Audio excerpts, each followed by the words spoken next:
Well, hello, and thank you very much for sending in some more questions on the science of learning at home.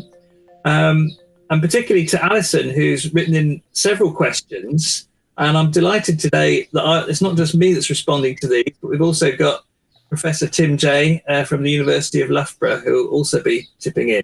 So hello to you, Tim, as well. Hi, Paul.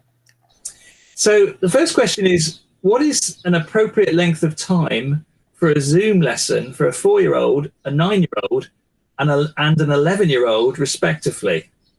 So I don't know, did you want to start off with this, Tim?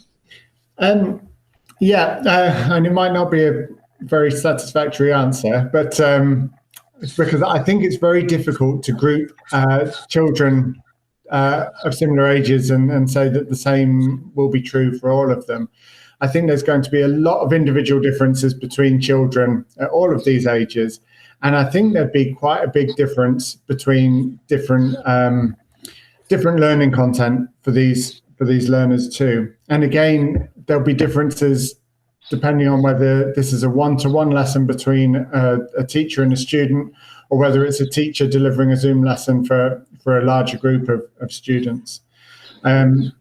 I know my son is having a very good experience having his normal saxophone lessons via Zoom, because it's something he's really interested in. He's very self-motivated. There's clear benefits of having the Zoom instruction. You can do most of that translates to Zoom from a face-to-face context. But in a subject, I won't mention any subject specifically because I don't want to offend any teachers, but there are some subjects where a 5-minute lesson would be too long for him, and so he's 13. And these ages 4, 9, and 11, I think there will be clear differences across that age range. I think you'll be struggling probably to have any appropriate Zoom lesson with a 4-year-old. I think that it'll be very difficult to manage that in an effective way, from maintaining attention, maintaining interaction there. Whereas an 11-year-old probably could cope with that. I think there'll be difficulties in picking up on other cues other than what's verbal, and possibly some basic facial kind of expressions for all of these ages.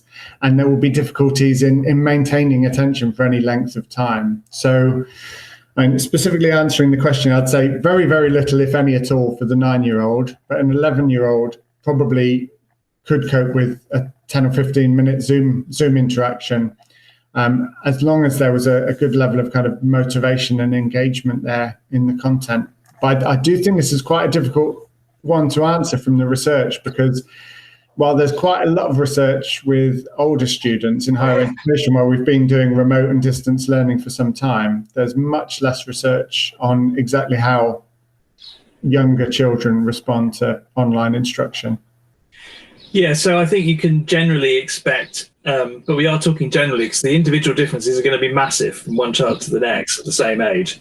But generally, you're going to expect a diminishing ability to attend. But so much, yeah, as you say, Tim, depends on the engaging nature of what's being offered. So, you know, if you're using puppets, dressing up, singing songs, telling jokes, actually, you can probably hold a 4-year-old's attention for a few minutes, I would think. But also it depends on the person that might or might not be watching with them. So sharing attention, you know, we also know that contributes to engagement, but that's also very important for learning. So even if you have a Zoom that's, you know, super engaging, and I'm thinking of these, you could essentially, it's going to be turned into at the ultimate extreme, you've got a very highly produced TV children's show, haven't you, in terms of engagement? And it may be an educational show, but we know that actually the interaction with an adult when watching that, you know, when watching your all singing, all dancing Zoom is also really important for learning. So there's a lot of variables here, but in understanding all of those variables, I think these concepts that we've been sort of talking about in terms of engagement that are on the website for the Science of Learning are going to be relevant. So we haven't answered that completely, I'm sorry, Alison, but I hope that's helpful. Another question is, how much time do children at this age benefit from online lessons? So, how much? I think probably what we're being asked here is, what's a reasonable amount of time for children to be experiencing online lessons? Mm-hmm. Yeah, again, it's difficult to say in general. There probably isn't an answer that will work for everybody. But I think a big thing to bear in mind here is that when we're doing online lessons, we're expecting learners to be attending the whole time. And so we're missing out on lots of things that happen in a school day. And I'm assuming that Alison's still talking about primary aged children here.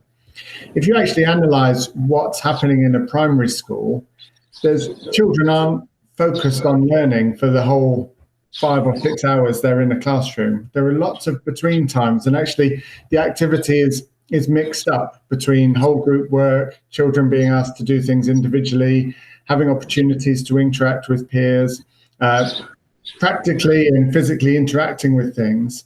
Whereas when we've got an online lesson, it's just verbal interaction, and you're asking children to pay very close attention to what's going on that lesson.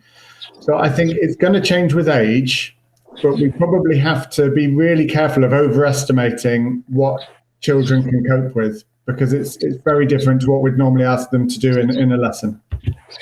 Yeah, so I think a lot of this depends on what we mean by an online lesson, because actually if it is just looking at a screen or even interacting occasionally with something that's being presented on a screen, so if you're just trying to transfer a rather didactic lesson to a Zoom, and I think you can probably expect that to be quite limited in terms of its educational value, and wouldn't really be wanting to do that all day. But online lessons can be a mixture of short bursts of that type of interaction, intertwined with more active types of learning and activities that are being directed to go and carry out. So I think we probably, I mean, most of us have only just started doing this online teaching, I know, but we probably want to be moving away from this idea that online lessons are about you in front of a screen being taught and having information transmitted to you from a screen, and that's all it's about, really. So next question, is it important to balance, and I think this is probably related to what we've just been discussing, is it important to balance online lessons with more active learning? So I think from what you've just been saying, Paul, they're not necessarily kind of mutually exclusive, are they? So active learning could be part of that online lesson. I mean, I think it's really important at the moment to be mixing up, making sure there's some variety in the kinds of content that you're sharing with children and the kinds of ways that you're allowing them to respond. So having some, I guess you could say learning is always active in some way, isn't it? There's just passive learning. If it's happening, there is some activity there, and either there's mental activity or physical activity, but always being aware that if you're going to have engagement and building, there's got to be some active response from the learner, and giving a few different ways that children can engage in that and respond to the content is probably going to help with that, I think. Yeah, so it's learning is all about how the children are processing the information that's being presented, and I can imagine that in the present period that teachers are becoming slightly overwhelmed with thinking about how they're presenting information and how they are actually performing in terms of the technology. And it's becoming much easier to forget that it's not about the teacher processing the information. The most important thing is what's being called here the active learning, which is when the children are actually applying that information and what they're doing with it. And of course, trying to find a way of monitoring that as well. And whether you're doing a music lesson or whether you're doing maths, there needs to be a way of using the technology, which is quite possible, to see what the learner is doing when they are processing the information and doing something with it. So I would say, actually, it should be all about active learning, really. And that's a bit of a challenge, but it is quite possible using the technology that we have. So with online lessons, should children be helped by parents, or is it better for them to learn on their own? And actually, I think I might join this up with the next and final question, which is about how much parental input is advised. Is there a danger that if children receive too much assistance, that they'll not become independent learners? Have you got any thoughts on this, Tim?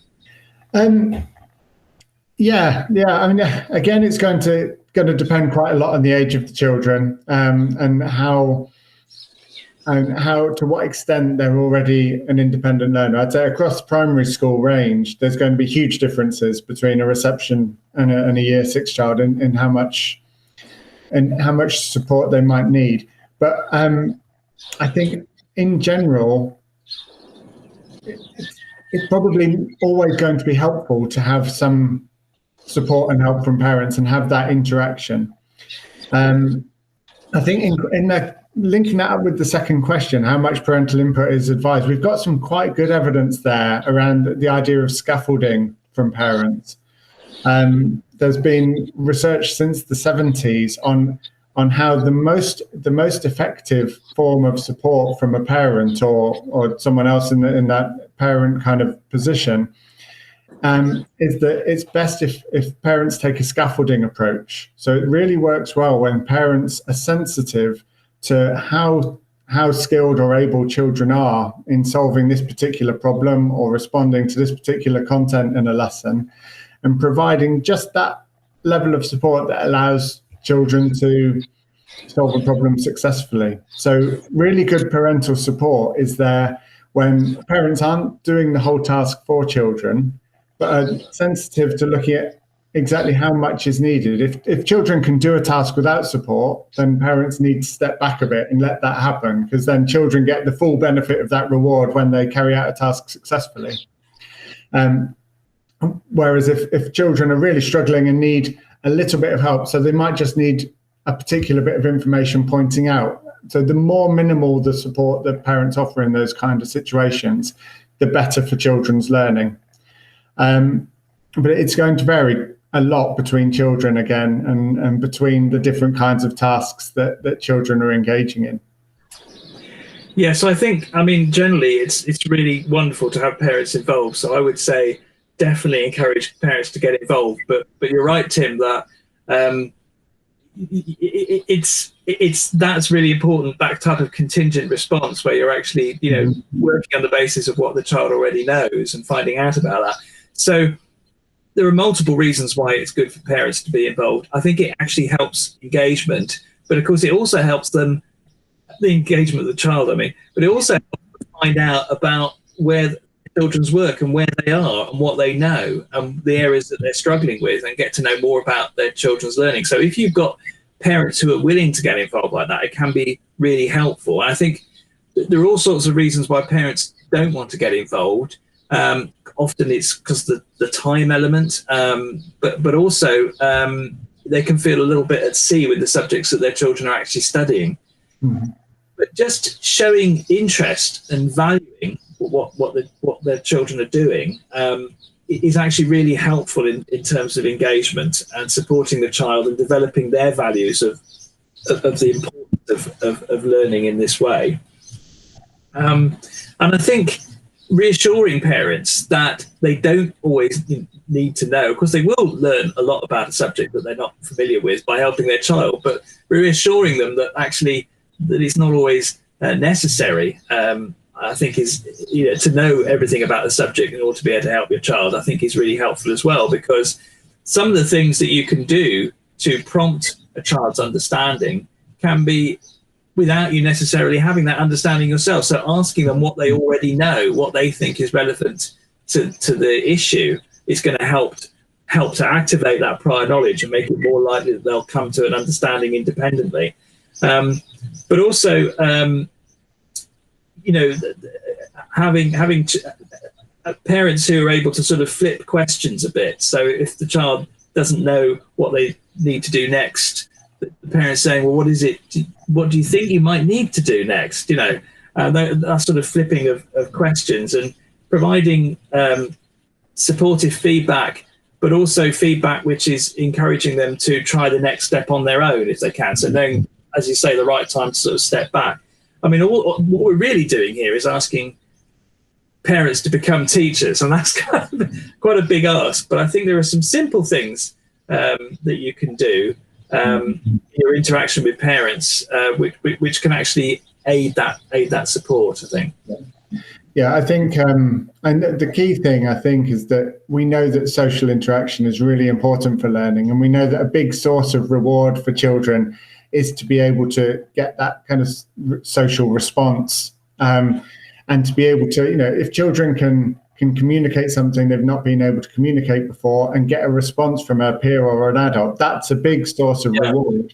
And at the moment, parents are the only, maybe parents and maybe siblings are the only people in a position to have that face-to-face contact and interaction with children. So it is really important. And like you say, it doesn't matter about knowing exactly the content. It's more about being an interested listener and asking questions and giving children an opportunity to talk about their learning in different ways. Yeah, so I mean, as parents, I'd really encourage parents to get involved. I think it's more of a concern about not having enough parental input than there is about so much parental input that the child's independence is removed. But it's a good thing, and the fact that Alison is already thinking about that aspect actually bodes very well that will be dealt with sort of thoughtfully. So I'd say it's fantastic that parents are getting involved with their learning. So really supportive of that. I would just back up the one concern that Alison seems to have here. Is there a danger that if children receive too much assistance, they won't become independent learners? I think there is a risk with some of what's happening at the moment with learning for children at home. That it's a bit like when children have an art project to go home, and actually parents end up doing it all, and taking in the parents' artwork instead, and that can be a negative issue. I'd really try and discourage parents from just stepping in and doing the work, so it just looks like children are doing all the work that's been set.